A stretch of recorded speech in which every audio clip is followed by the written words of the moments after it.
I give the floor to the representative of Armenia. Madam Chair,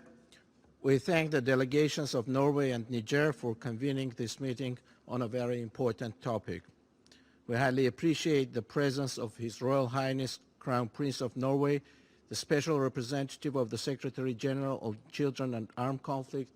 and other briefers for sharing their perspectives on addressing the complex challenges related to the protection of education from attack in conflict situations. Protection of children's right to education is a long-standing priority for Armenia, as reflected in our national policies as well as within the framework of our international cooperation aimed at the implementation of the commitments under the Safe Schools Declaration. Madam Chair, despite the crisis caused by COVID-19 pandemic and the Secretary General's appeal for an immediate global ceasefire, last year was marked by escalation of violence and hostilities accompanied with attacks on schools and hospitals, which aggravated existing vulnerabilities of children trapped in conflict and negatively affected their human rights, including the right to education. In our region, the violence unleashed amidst the global pandemic with the involvement of mercenaries and terrorists from the Middle East has caused immense suffering, destruction, and displacement of thousands of people.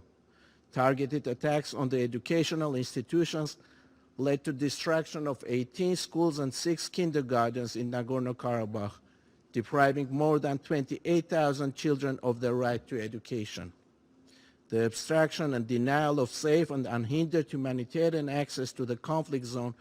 grossly undermines the efforts of international community aimed at comprehensive assessment of the humanitarian and protection needs and the human rights situation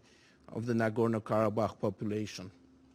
The continuous attacks and infiltration by the neighboring country into the territory of Armenia since May this year have disrupted the normal life in the border communities, having severely undermined the security of the civilian population and the realization of their human rights and fundamental freedoms, including the right of children to receive education in safe and secure environment. Madam Chair, as co-sponsor of the Security Council Resolution 2601 adopted in October this year, Armenia reiterates the imperative to safeguard, protect, and promote the right to education, including in armed conflict, and urges to ensure that attacks and threats of attacks against schools and educational facilities are investigated and those responsible are duly prosecuted, as highlighted in the resolution. Madam Chair, Armenia reiterates its strong commitment to protect the education from attack in line with the Safe School Declaration, as well as the provisions outlined in the Paris Principles and Vancouver Principles, which our country has endorsed.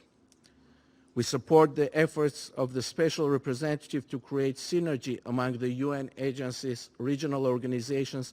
and international human rights bodies in streamlining and integrating the activities of the international community around the crucial goal of protecting children and ensuring their inalienable right to education. And I thank you.